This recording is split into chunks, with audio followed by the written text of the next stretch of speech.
Joining me now is former Senator Al Franken, host of the Al Franken podcast. And Senator, it's always great to talk with you.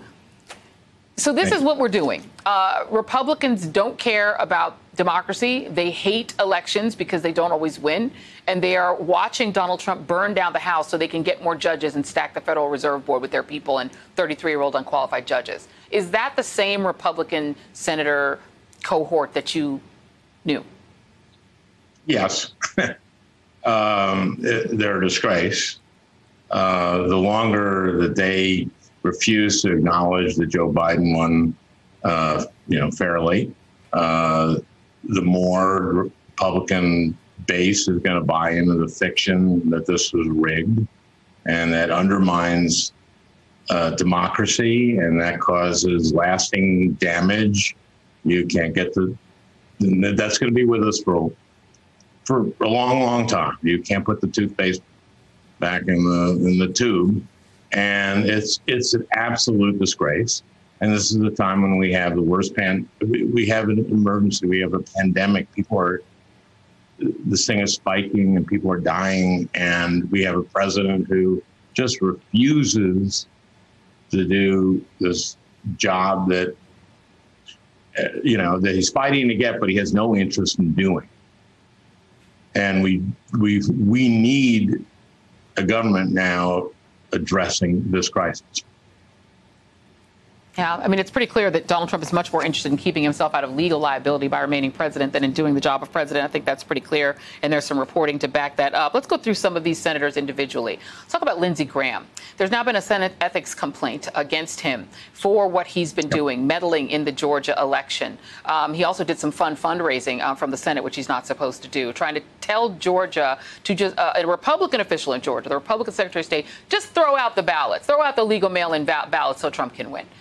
What is Republican Secretary of State? Is he that little? Yeah. And what is Lindsey Graham? I don't understand.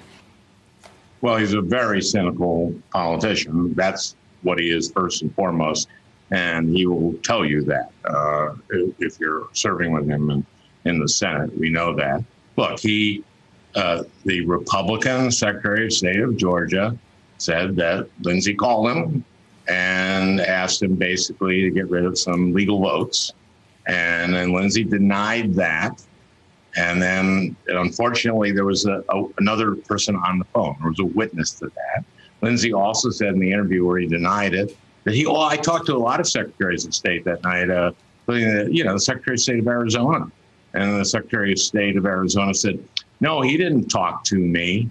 If this were like a murder, he'd be in a lot of trouble.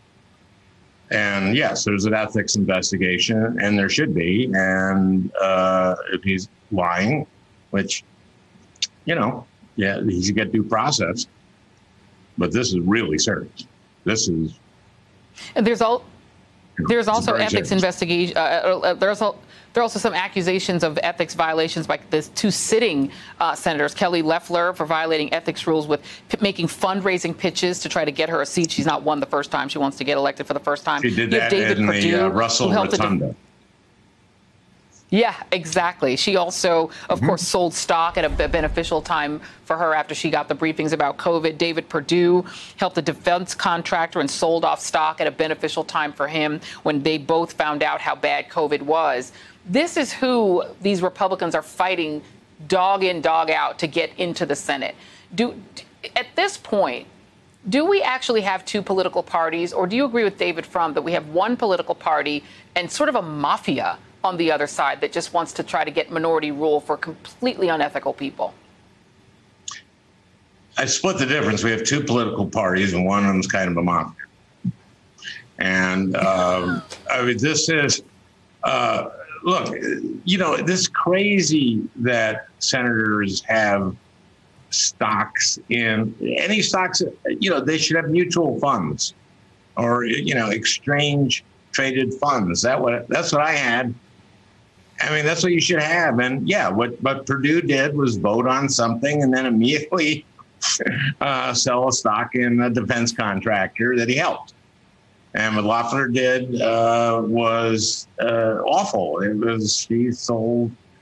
She had privy information to to a crisis and sold, the COVID's crisis and sold stocks.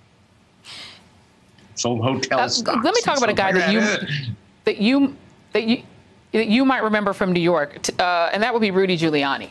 I was never a fan. He wasn't particularly nice to black people when he was mayor of New York, so I was never a big fan of his. But there were a lot of people who were and thought that he did, a great job just actually speaking after 9/11 like a normal mayor. But he has now become a really weird, tragic figure. What do you think is going on there? There he is with his hair dye running down his cheeks. But what do you think is going on with this guy? Well, I should point out that Atticus Finch had his hair dye rolled down in To Kill a Mockingbird. So it's not necessarily a sign that you're a sleazebag. I don't know. This guy has some problems and has had for quite a while. And can you imagine that's your guy? That's your go-to election lawyer. Okay, James Baker, Rudy Giuliani. It's pretty amazing. And the stuff he was saying today was so crazy.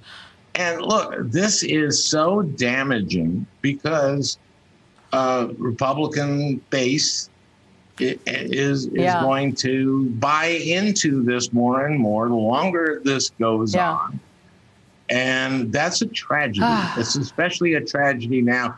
Look, I was watching CNN, I'm sorry, the other day, and a nurse in an interview said that she has patients, this is a South Dakota nurse, has patients who are dying of COVID. They don't believe it.